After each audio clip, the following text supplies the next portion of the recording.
आज की जो CWC की मीटिंग हुई, ये मीटिंग में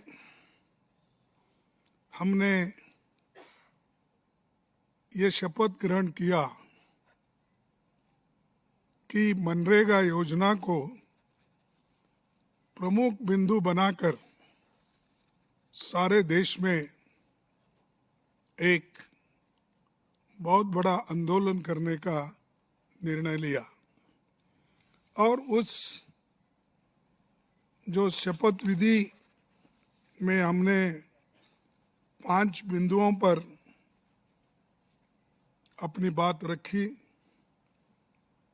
कि मैं पूरा पढ़ने से ये अच्छा होगा कि आपको सर्कुलेट किया जाएगा, तो ये अच्छा होगा। हम शपथ लेते हैं कि भारतीय राष्ट्रीय कांग्रेस पार्टी अग्रणी भूमिका लेते हुए 5 जनवरी से मनरेगा बचाओ अभियान की शुरुआत करेगी। महात्मा गांधी राष्ट्रीय ग्रामीण रोजगार गारंटी अधिनियम मनरेगा का हर हाल में रक्षा करेंगे। मनरेगा कोई योजना नहीं बल्कि भारत के संविधान से मिला काम का अधिकार है। हम ये संकल्प लेते हैं कि ग्रामीण मजदूर के सम्मान, रोजगार, मजदूरी और समय पर भुगतान के अधिकार के लिए एकजुट होकर संघर्ष करेंगे और मांग आधारित योजना और ग्राम सभा के अधिकार की रक्षा हम लोग करेंगे। हम ये भी शपथ लेते हैं कि मनरेगा से गांधी जी का नाम मिटाने और मजदूर के अधिकार को खैरात में बदलने की हर साजिश का लोकतांत्रिक विरोध करेंगे। संविधान और लोकतंत्र पर भरोसा रखते हुए हम मनरेगा बचाने, मजदूर के अधिकार बचाने और गांव-गांव अपनी आवाज़ बुलंद करने का संकल्प हम लेते हैं। इसी के साथ हमने जय संविधान जय हिंद का नारा लगाते हुए इसको हम सभी ने स्वीकार किया। आपको मालूम है कि लोकसभा में हमारे नेता राहुल गांधी जी मनरेगा पर पहले बहुत बार आवाज उठाई थी। उसके बाद में बाहर भी इस कानून के हिफाजत में हमने कई बार उठाया है, लेकिन एक कानून को वापस, अब नई कानून जो है इसको वापस लेने के लिए हम लड़ते रहेंगे। खुद इसी सरकार ने 16 दिसंबर 2025 को संसद में माना था कि नीति आयोग के अध्ययन में पाया गया मनरेगा से ड्यूरेबल असेट्स कैसे बने और ये प्रोडक्टिविटी योजना करने वाली एक प्लान है और इसलिए ये बहुत अच्छा है। इसका गुणगान बहुत से लोग किए हैं और हमारे CAG रिपोर्ट में भी है। उसके बाद जो भी हमारे रिपोर्ट्स आते हैं या रूरल डेवलपमेंट के, उसमें भी है। और उसके अलावा कोविड में किस तरीके से ये माइग्रेंट वर्कर्स को हेल्प किया और जो लोग, बहुत से लोग जीवित रहे, उनको ये इसका फुल फायदा मिला। अगर नरेगा नहीं होता तो लाखों लोग मर जाते थे। ये इसका बहुत बड़ा देन है। और मैं यहाँ आपके सामने कहना चाहता हूँ, इस मनरेगा प्रोग्राम को लाने वाले श्रीमती सोनिया गांधी जी, मनमोहन सिंह जी, उनकी जो टीम एक डायरेक्टिव प्रिंसिपल्स आर्टिकल 41 को हक में रूपांतर करके, राइट्स में रूपांतर करके देश के गरीब जनता को ये दिया। उसी के वजह से गरीब जनता आज भी जिंदा है। वो किसी के अंडर काम करने के लिए नहीं जाते। जब ज़रूरी होता है तो ये 100 दिन जो हमने पहले गारंटी दी थी, और कभी कभी ज़रूरत है तो इसको बढ़ाने का भी एक सरकार के पास अधिकार था, लेकिन ये सब इन्होंने छीन लिया। गांव, गरीब, कमज़ोर तबकों के लिए सबसे बड़ी मददगार रही मनरेगा। 11-12 से अब तक लगभग करोड़ों परिवारों को रोजगार मिला है। मनरेगा ने दलितों, आदिवासियों, महिलाओं, वंचित तबकों को गांव में ही रोजगार देकर सशक्त किया, पलायन रुका, गांव में बुनियादी ढांचा और पर्यावरण संरक्षण मजबूत हुआ। मैं ये कहीं बता रहा हूँ कि अपने ही गांव में रह के जो छोटी मोटी खेती भी अगर उनकी होती है तो उसकी भी वो एक तरफ काश्त करके उसका लाभ उठाते थे, और दूसरी तरफ उनको जब मजदूरी नहीं मिलता था तब वो लोग नरेगा के स्कीम के तहत वो काम पे भी जाते थे। लेकिन ये सरकार गरीबों का हक छीनने में बहुत उन्होंने प्रयास किया है, और इससे देहातों में ही नहीं, जो लोग इस पर निर्भर थे वो सब लोग आज बहुत गुस्से में हैं, और इसका वो गुस्सा जो है इनके ऊपर बहुत भारी पड़ेगा।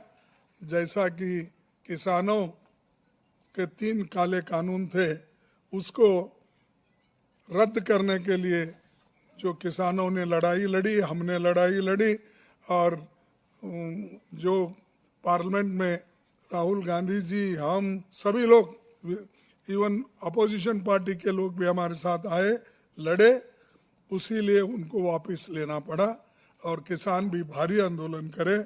उसका ये एक नमूना आपके सामने पेश कर रहा हूँ। इसीलिए श्रमिकों की मजदूरी का 100% भुगतान केंद्र सरकार करता था, यानी 90% सेंट्रल गवर्नमेंट देती थी, 10% स्टेट गवर्नमेंट। आज वो 60% सेंट्रल गवर्नमेंट और 40% स्टेट गवर्नमेंट। इसका मतलब है कि स्टेट गवर्नमेंट पे भारी बोझा, आर्थिक बोझा उसके ऊपर पड़ेगा, और आर्थिक बोझा पड़ने के बाद कोई डेवलपमेंट नहीं होगा स्टेट में। और ये एक तरफा निर्णय लिया गया है, ना वो स्टेट गवर्नमेंट को पूछे, ना लोगों को पूछे, ना स्टेक होल्डर से पूछे, ना और जो इससे बुरी हालत में रहने वाले लोगों का भी, यानी पंचायत के मेंबर्स या तालुका या जिला पंचायत, किसको भी उन्होंने विश्वास में लेके ये कानून नहीं लाया। सिर्फ गरीबों को कुचलने के लिए और उनको दबाने के लिए ये कानून लाया गया है।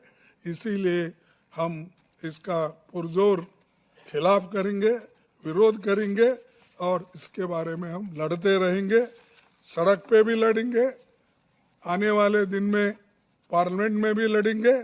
ये हम इरादा करके आज CWC में हमने निर्णय लिया है। और जब भारत दुनिया की चौथी सबसे बड़ी अर्थव्यवस्था बन चुका है उनके कहने के मुताबिक। तो केंद्र सरकार ने मनरेगा जैसी योजना को तबाह क्यों किया?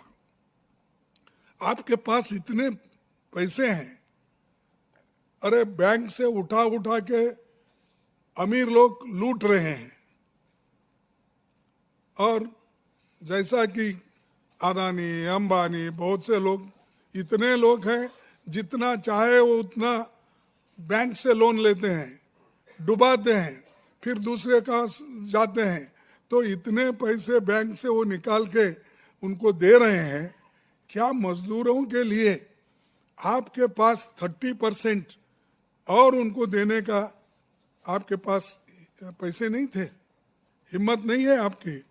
तो इसका मतलब ये है कि वो गरीबों के तरफदारी नहीं करते, वो सिर्फ अमीर लोगों के साथ है, और अमीर लोगों के साथ रहने वाला वो कभी गरीब का साथ नहीं देगा। इसीलिए गरीबों की बाजू हम लेकर लड़ रहे हैं और लड़ते रहेंगे। और दूसरा, मनरेगा से राष्ट्रपिता महात्मा गांधी का नाम हटाना ये एक अपमान है, क्योंकि सोनिया गांधी जी और मनमोहन सिंह जी ने तो इसको राइट बेस्ड कानून बनाया था। तुमने तो सिर्फ नाम बदलने का शुरू किए हैं। अरे हम हकूक दिए, राइट्स दिए, तुम नाम बदलने के पीछे भी गिरे हैं। सिर्फ गांधी फैमिली के नाम ही नहीं, वो महात्मा गांधी को भी उनका नाम भी पसंद नहीं है, क्योंकि मोहनदास करमचंद गांधी, उनका भी गांधी सरनेम है। तो गांधी जी यहाँ भी है, तो चलो जितने गांधी नाम के सरनेम वाले हैं उनके ऊपर हमला करो। ये हमला गांधी जी के ऊपर भी है, महात्मा गांधी के ऊपर। और एक देशव्यापी आंदोलन अपना होगा, और इसके लिए सर्वसम्मति से वर्किंग कमेटी में माना गया है। और इसके बाद मैं यही कहूँगा कि हम जोर से लड़ेंगे, लड़ते रहेंगे, और आपका साथ मैं मांगता हूँ, क्योंकि आपके भी कुछ ये होंगे, थोड़ा सा आपको भी तकलीफ होगी, लेकिन सच्चाई को अगर आप सपोर्ट नहीं करेंगे, जो देश के संविधान में दिए हुए ये हकूक को अगर आप सपोर्ट नहीं करेंगे, तो एक बहुत बड़ा गुनाह हम सब लोग कर रहे हैं। तो इसलिए इतना ही कह के मैं अपने 4 शब्द को समाप्त करता हूँ, और राहुल गांधी जी आपके सामने अपनी बात रखेंगे। धन्यवाद।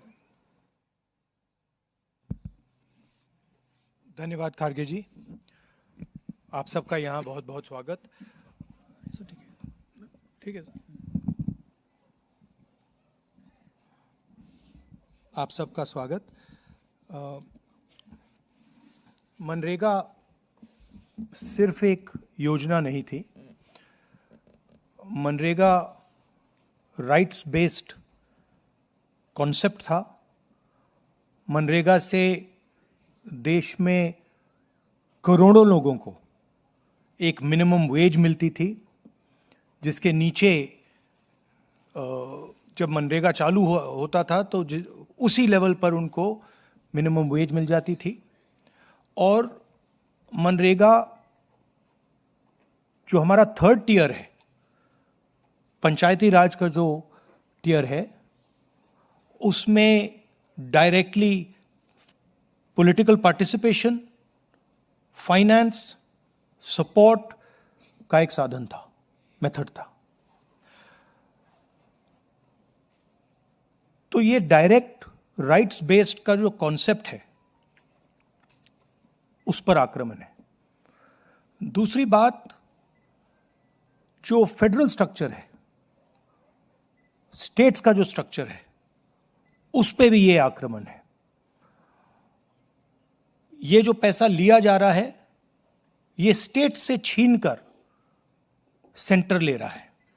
तो ये concentration of power, concentration of finance है।